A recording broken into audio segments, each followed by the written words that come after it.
छठ महापर्व षष्ठी तिथि को मनाया जाने वाला पर्व है जो बेहद कठिन है। यह पर्व नियम, संयम और तपस्या का पर्व है जो 4 दिनों तक चलता है, लेकिन इसकी तैयारी हफ्ते पहले से ही शुरू हो जाती है। आपको बता दें कि छठ पर्व मूल रूप से बिहार और पूर्वांचल से शुरू हुआ माना जाता है, लेकिन अब यह भारत के अलग अलग राज्यों में और विदेशों में भी मनाया जाने लगा है, और बिहार और पूर्वांचल वासी ही नहीं, अन्य क्षेत्रों में रहने वाले लोग भी अब छठ पर्व के प्रति आस्थावान होकर छठ व्रत करने लगे हैं।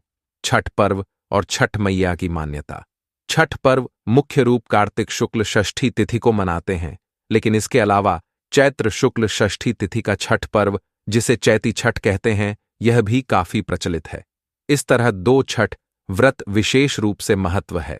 दोनों ही छठ पर्व भगवान सूर्य को और षष्ठी माता को समर्पित है, इसलिए छठ पर्व में भगवान सूर्य को अर्घ्य दिया जाता है और छठ मैया की पूजा कथा की जाती है। छठ पूजा की मान्यता। छठ मैया के बारे में कथा है कि यह ब्रह्मा जी की मानस पुत्री हैं और सूर्यदेव की बहन है। छठ मैया को संतान की रक्षा करने वाली और संतान सुख देने वाली देवी के रूप में शास्त्रों में बताया गया है, जबकि सूर्यदेव अन्न और संपन्नता के देवता हैं। इसलिए जब रवि और खरीफ की फसल कटकर आ जाती है तो छठ का पर्व सूर्यदेव का आभार प्रकट करने के लिए चैत्र और कार्तिक के महीने में किया जाता है। छठ पर्व के 4 दिनों का खास महत्व। छठ पर्व मुख्य रूप से षष्ठी तिथि को किया जाता है, लेकिन इसका आरंभ नहाय खाए से हो जाता है। यानी छठ पर्व शुरुआत में पहले दिन व्रती नदियों में स्नान करके भात कद्दू की सब्जी और सरसों का साग एक समय खाती है। दूसरे दिन खरना किया जाता है, जिसमें शाम के समय व्रती गुड़ की खीर बनाकर छठ मैया को भोग लगाती है और पूरा परिवार इस प्रसाद को खाता है। तीसरे दिन छठ का पर्व मनाया जाता है, जिसमें अस्त होते सूर्य को अर्घ्य दिया जाता है, और चौथे दिन सप्तमी तिथि को उगते हुए सूर्य को अर्घ्य देकर छठ पर्व को समापन किया जाता है। छठ पूजा की तिथियां। नहाय खाए 5 नवंबर 2024। छठ पूजा के पहले दिन श्रद्धालु नदी या तालाब में स्नान करते हैं और केवल शुद्ध और सात्विक भोजन ग्रहण करते हैं। खरना 6 नवंबर 2024। दूसरे दिन व्रती दिन भर निर्जला उपवास रखते हैं। शाम को पूजा के बाद प्रसाद के रूप में खीर, रोटी और फल खाए जाते हैं। संध्या अर्घ्य 7 नवंबर 2024।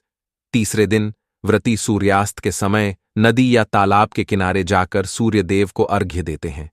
यह छठ पूजा का सबसे महत्वपूर्ण दिन होता है। प्रातःकालीन अर्घ्य 8 नवंबर 2024।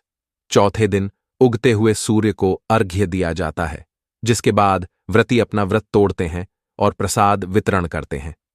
छठ पूजा की महिमा।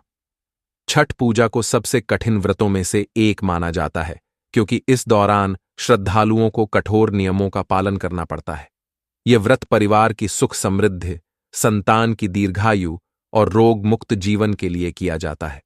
इस त्योहार के दौरान सूर्य की आराधना से हमें ऊर्जा और शक्ति मिलती है, जो जीवन में सकारात्मकता का संचार करती है। छठ पूजा का प्रसाद। छठ पूजा के दौरान प्रसाद के रूप में ठेकुआ, मालपुआ, चावल के लड्डू, फलों और नारियल का प्रयोग किया जाता है। ये सभी प्रसाद शुद्ध सामग्री से बनाए जाते हैं और सूर्य देवता को अर्पित किए जाते हैं।